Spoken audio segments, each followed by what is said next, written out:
Welcome to Self Care You podcast. I'm your host, Sharon, the number one self caregiver in the world. This podcast is the intersection of self care, advocacy, and compassion for self caregivers.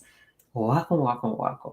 And so, this episode is overcoming adversity. And so, what does that mean? Because again, we're talking about self care. And let me tell you, I really want to change what self care is. Because a lot of times people think that it's only about the bubble baths and the massages and the chocolate cake. I am telling you, it is both. It is that and kind of think about it in a sense that it's the interpersonal, interconnected pieces of ourselves. Again, the four pillars of self-care is self-awareness, and the self-awareness is so huge. And again, with self-awareness is introspection, is reflection, is self inquiry, is contemplation, is those parts of ourselves where we can ponder and come to conclusion, and where we're reflecting on ourselves and lives. And this is where you could say a lot of knowledge is stored, and through our life experiences you can have wisdom from that. Then the other three helps with the first one, which is sitting in silence, to be able to sit in silence, to reflect, just sit there to allow things to come to you. The deep rest to rejuvenate your body, to rest your mind, your body, your spirit, and your soul. And then the movement and action is to take the things that you've gotten from the self awareness and put it into play. And then sometimes it can be from your movement and action that gets filtered into. So those two are pretty much, I guess you say, going back and forth. But all of those things are needed to have a fulfilling life, to be able to enjoy life as the challenges come. And let me say this again, we're talking about overcoming adversity. I want to say this because sometimes some people may think because a challenge or something has passed that you have overcome it. And that's not always true. Just because something has passed, it doesn't necessarily mean you have truly overcome the thing in and of itself. Well, whatever that thing is, yes, it was challenging. Yes, you have overcome it. I mean, yes, you got past it, but it's almost like, how did it change you for the better? And the other thing is, I want to kind of, even when it comes to adversity, almost like trauma, the big T trauma and the little t. Adversity, I think, is the same thing, because I think with adversity, people think it's the big T trauma, and it's really not. It's not really a trauma at all in and of itself. We tend to think that, and adversity can be differences of opinion. And just think about, like, when individuals who are in business, there are, for those of us who've been employees, which I have been one most of all my life until now. And so in saying that, in that just meaning there's different perceptions that people can have. And I would say it depends on where you are, depends on what side of the fence that you're in, depends on what table that you're sitting on. And so the point that I'm making is that, like, when it comes to decisions, that sometimes individuals may think, oh, they're just making decisions just for themselves. Like, no, it is being able to look at the entire picture, even though some of us, because, like, okay, they're not looking at the entire picture. Sometimes they may just be looking at their corner because just think about it when you think about businesses that are really huge that has like I said more than three departments.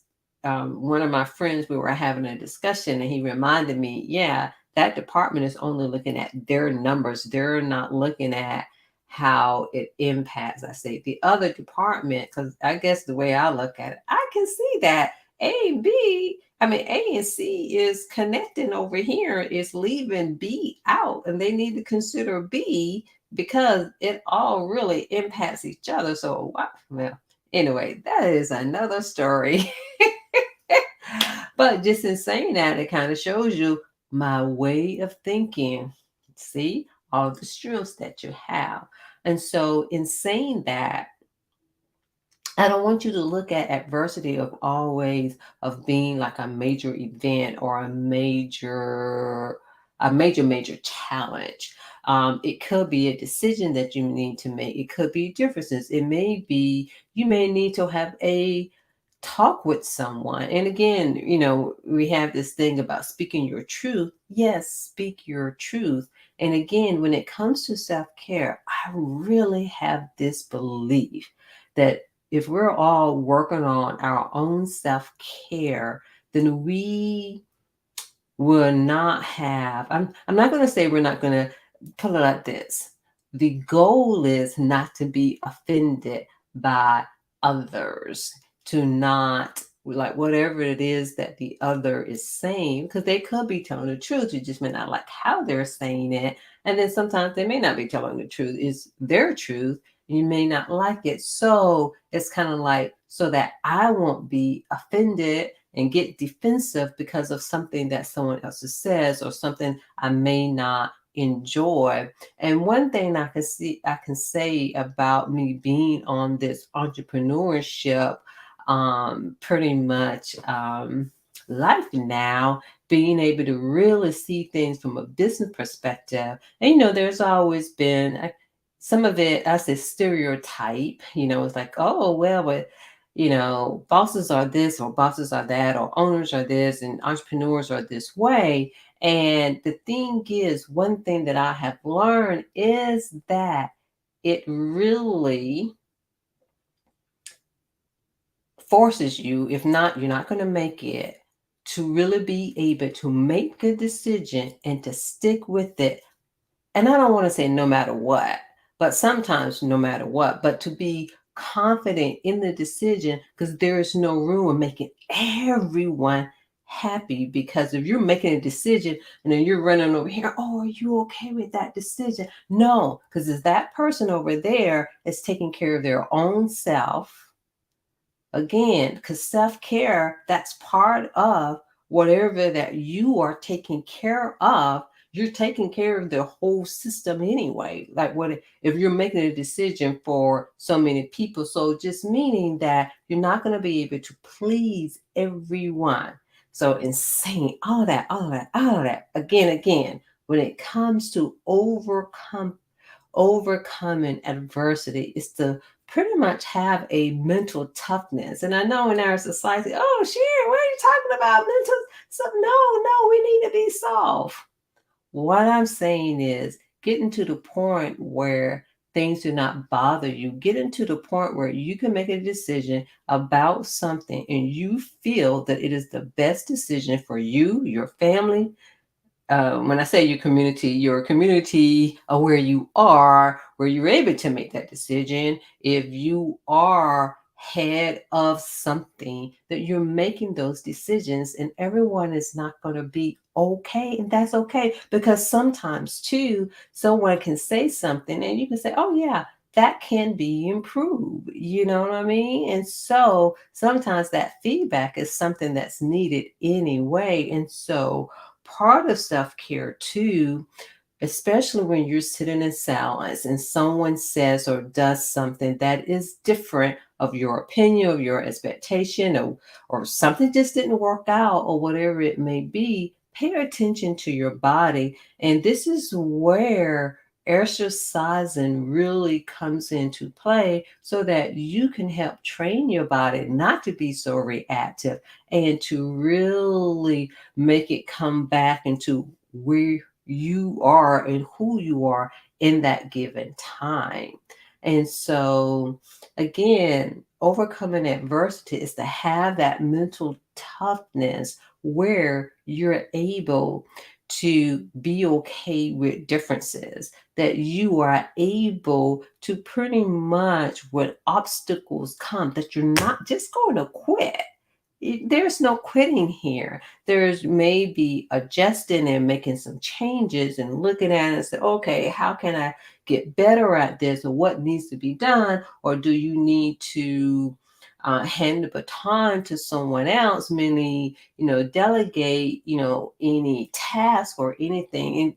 And, again, with this is, I would say this is for anyone. However, especially for those of you who are in business, especially for those of you who are entrepreneurs, especially for those of you who really want to take care of yourself, because part of that, is taking care of every aspect of yourself, of your surrounding. And so it's like being okay with that. And it's okay.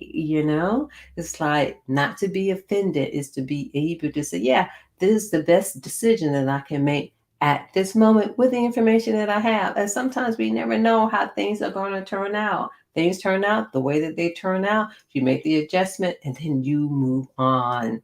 And the other thing is too, is that again, when it comes to challenges, sometimes people may say obstacles and challenges are the same thing. If they are for you, okay, that's fine.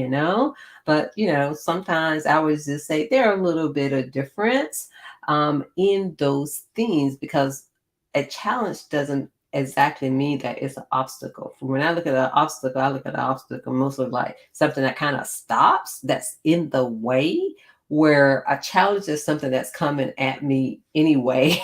It's not stopping.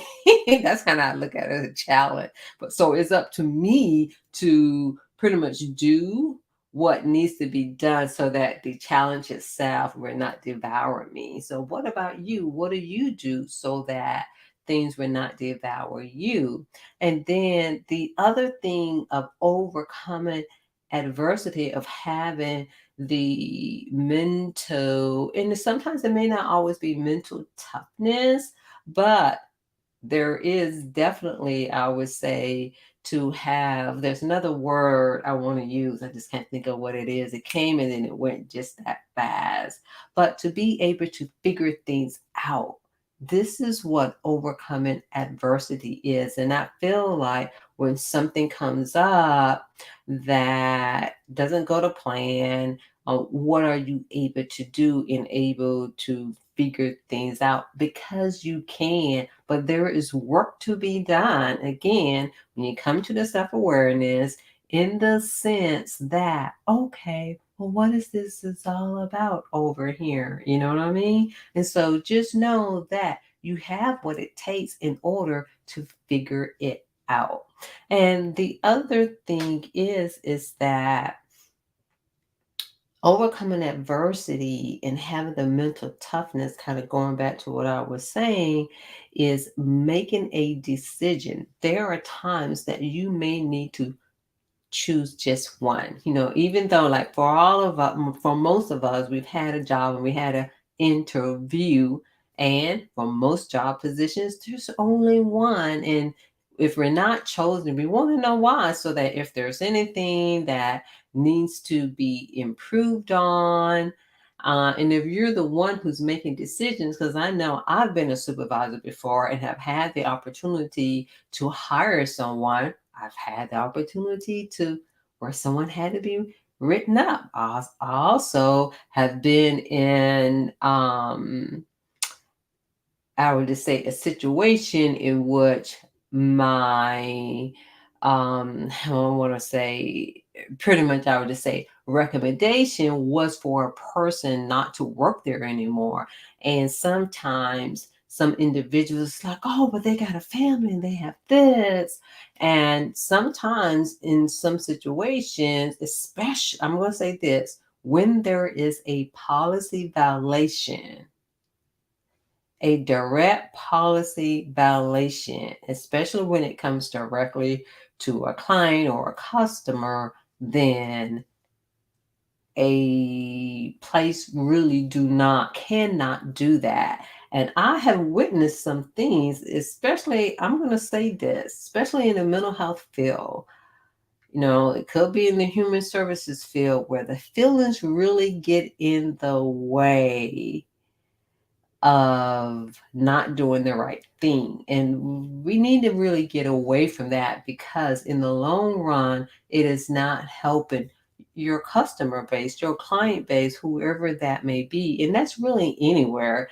I'm using that because that's, where my primary job experience has come from, and I never understood it. But I've always said, I said, yeah, people in mental health, they do not have any business sense at all, because I've seen some things like, oh, what is this? But again, that's another story. So again, when it comes to you overcoming adversity, some of it is like a mental toughness so that you can get through that moment, so you can get through that event. And like I said, it's not always the big event of something is happening in and of itself. Sometimes it can be something, of course, it's not that fast, but just saying it can be in making a decision and you're sticking with it. So it's the internal personal skills that you need in order to make things happen, in order for you to be okay too. And so I really want you to look at self-care. It really is, because when you're taking care of yourself, when you're taking care of your household, when you're taking care of your business, it is helping others to take care of themselves too, because what it does is it sets an expectations, and pretty much someone is going to be for it or against it. And for those individuals who are not for it, especially when things are fair or it just how it is, that is just how it is. Because of the fact, if anyone who has worked anywhere, you have 10 people coming to you with 10 different ideas, all of them are not going to fit. Some of them may, some may be later, just may not be right now, and be okay. And in saying all of this, it is important for you to stick to you, to get to know you. The more that you are intimate with yourself, the better you will be in your life. So if each of us are responsible for ourselves, are accountable for ourselves, are doing the things that you need to do so that your life will be okay, so you can serve those who you are meant to serve, and do that. Because at the end of the day, as we always say, you can take somebody to the pond, but you cannot even make them drink the water. And then sometimes they may need to dig their own well anyway. And then there's another conversation that I will be having soon. I'm going to have a guest to talk about another subject when we're talking about these digging the well. I'll put it like that. And so thank you for joining me for this episode of Self Care You podcast. And remember to like and share wherever you are, and also to check out the website so that you can be updated of any upcoming workshops, upcoming happenings, upcoming events that I will be having. Thank you.